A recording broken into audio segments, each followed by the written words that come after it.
Big Brother, mainstream media, government cover-ups. You want answers? Well, so does he. He's Alex Jones on the GCN Radio Network. And now, live from Austin, Texas, Alex Jones. Population control is the only answer. And then you've got others like, again, Paul Ehrlich, quote, "I would take even money that England will not exist in the year 2000. Well, I'm in England at the moment, and I can vouch for the fact that it still exists.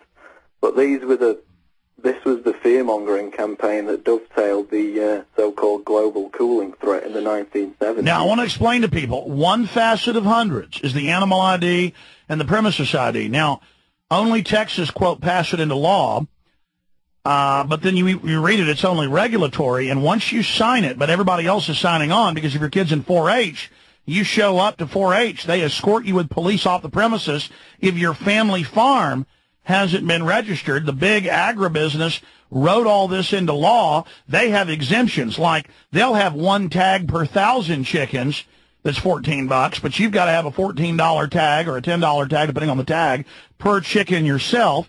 It's written to shut down people that only have 100 chickens or 20 chickens or 30 cows.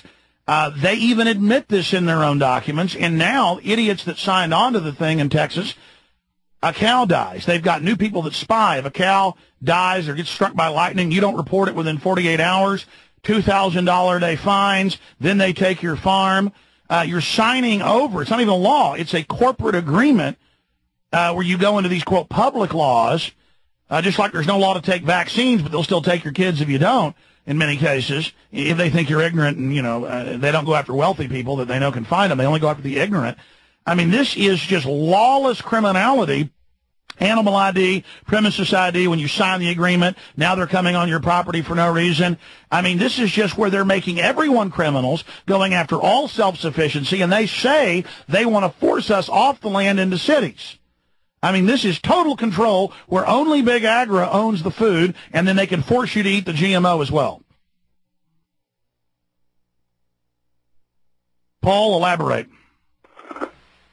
Well, it ties into what Daniel Estulin talks about, which is what the Portuguese politician Barroso has talked about in Bilderberg meetings, which is the desire to bring about a, quote, post-industrial revolution, which essentially means the complete evisceration of the middle class.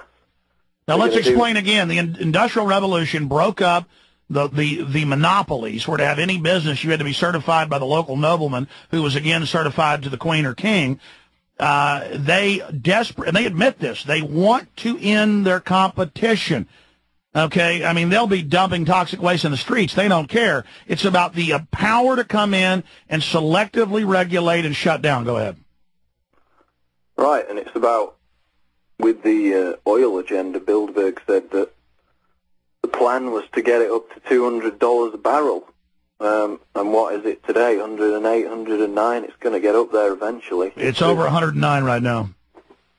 And the more you hike oil prices, the more difficult Westerners find it to maintain their living standards, and they get lowered towards the second, status level.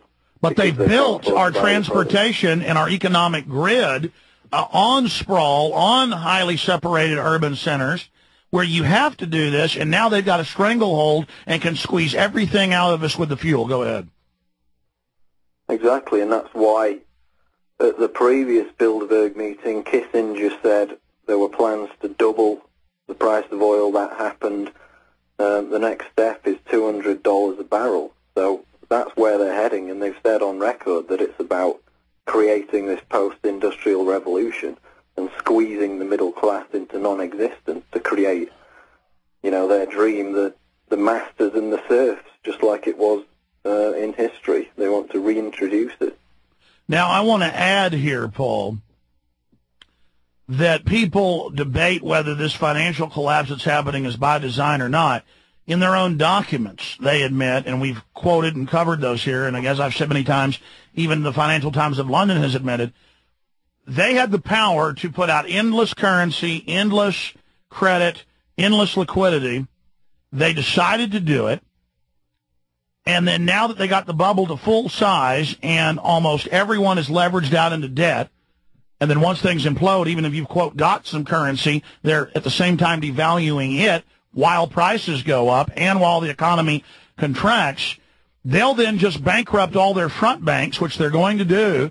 But in the meantime, with that fiat bubble they created, giving themselves the lion's share of that fiat currency, they bought up the mines, the roads, the water districts. They bought your politicians. They bought the movie theater chains. They bought the ranching companies. They bought the meat packing companies. They bought them all over the world. So this wasn't even done as a free market exercise of, quote, consolidation and monopoly capitalism. This is global economic warfare with then, they now admit the military shifting over to rapid response teams for civilian revolts where they're going to control all the governments, but they're going to need rapid reaction, 10,000-man forces to go in and just machine gun and bomb.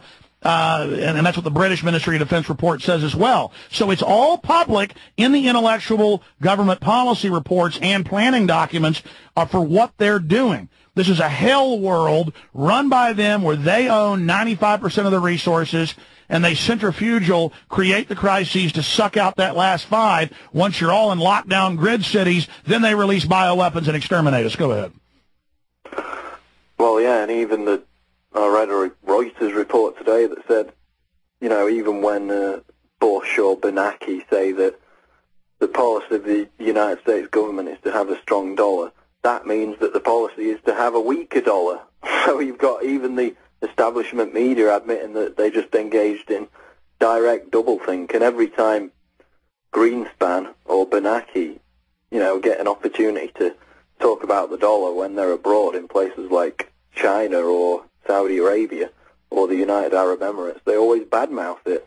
And they told the Arabs to remove the dollar peg 2 weeks ago. That's it. Let me add to that. In fact, that's where I didn't add my final point when I got off into my pontificating. The evidence that they're imploding it by design is that Greenspan, Bush, Bernanke, the head of the Bank of England, all of them run around bad-mouthing the dollar. But then they have to publicly deny they're killing it. So Bush says, we're not even in a recession. We have a strong dollar. These are quotes. We're in a bubble neck right now. The bubble's going to continue. Everything's fine while doing that's like when a military attacks your fortress.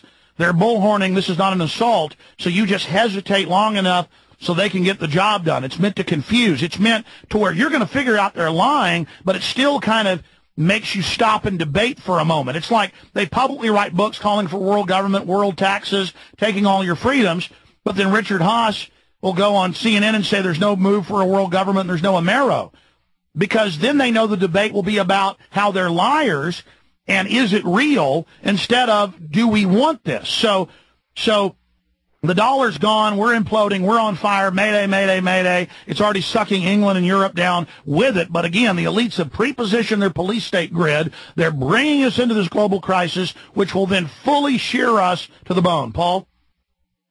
Oh, yeah, they've got the solutions already in place. That's the whole point. It's order out of chaos. But, I mean, when Bush talks about the dollar and Bernanke talks about it, that's not going to get across to the U.S. audience, but it is registered in the Arab states and in China and places like that, and that's why the dollar continues to crash. And, you had the expert on a few days ago who said that the toilet paper would be worth more than the dollar in 2 years.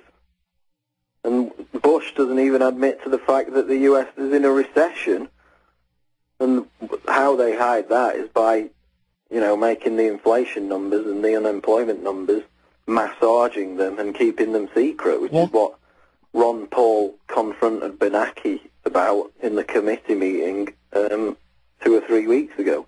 And Bernanke was sat there smiling like a Cheshire cat, because obviously he knew everything Paul was saying was absolutely on point, but he still just blithely repeated these mantras about strong dollar and inflation being under control when everybody knows that it's complete hogwash. And here's the problem. Only 25% in every major poll indexed, some are 20, some are 30, but it's about 25%, will still believe whatever the government says. But the problem is the majority of them are what I call mid-level technocrats. They make 200, 300 grand a year. They work at computer companies. They work in executive positions in government.